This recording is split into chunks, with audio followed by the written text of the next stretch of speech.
Hello and welcome to another episode of Artist Survival Tactics. My name is Preston Acevedo. If you're subscribed to this channel, you know who I am by now. I'm an artist, I'm a musician, and blah blah blah blah blah blah. Anyway, in this field, I've had the opportunity to meet a lot of my artistic heroes along the way. And one of them is the great Ken Kelly. Ken Kelly did so much. His name should be as known as Frank Frazetta. But in fact, Ken Kelly is related to Frank Frazetta. Frank Frazetta was Ken Kelly's uncle. Anyway, I'd gotten into a conversation with Ken before he died, and it was about revealing your secrets as an artist. We all have our technique, our secrets on how we do things. And at the time, I was telling Ken that it's no big deal. I wish more people would be more open about their technique. And it was surprising what Ken said, and it made a lot of sense. Ken told me, he goes, "You're not obligated to reveal any of your technique or your secrets on how you do art." In fact, he said him personally, he's never going to reveal any of his stuff until he had retired and he no longer needed to do art anymore.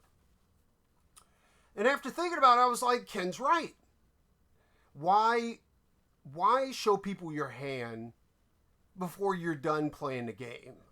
You know what I'm saying? Like, if you're playing poker and you have a winning hand, you don't want to show everybody your hand because then you're going to lose. You know, in art, it's much the same thing, except you're creating competition for yourself.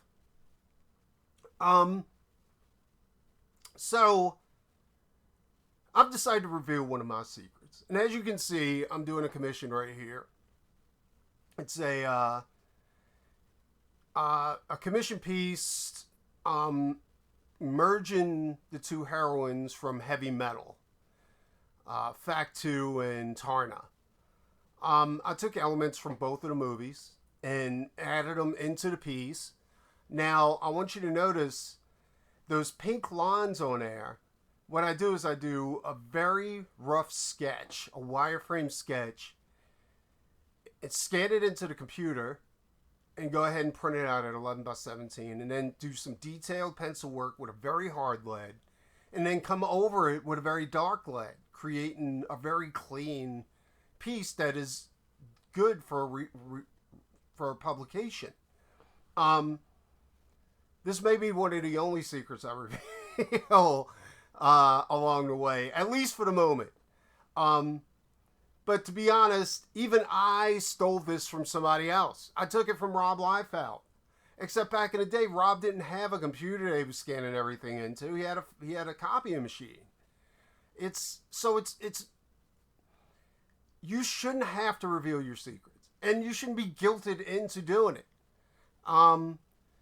Your technique is your technique. You spent all that time developing it, and don't ever think that you have to give up your technique to somebody because they're feeling lazy and they don't want to do the work. So, yeah, you know, it's okay to hold on to your secrets. As an artist, me personally, I have many techniques that I use that I've developed along the way. Some of them were for speed, to increase my speed. Some of them were to increase quality. To be honest, doing this technique where I do the wireframe separately from the final piece, it takes off a lot of pressure and anxiety in creating a piece of artwork. So, yeah, and it's something that I fought with along the way. Like, you know, I'd get nervous. I would always second guess myself before I do a piece. Even now, like before I do a piece, I like I go through this big thing in my head where I'm like, you're a failure. You're not gonna be able to do it. But I get over it. Obviously. But yeah, so just keep in mind, you do not have to reveal your secrets. You're not obligated to do it. It's okay. Don't let people guilt you into that. But then again, there's nothing wrong with helping other artists out along the way. Anyway, like, share, subscribe, and I'll talk to you guys later. Bye-bye.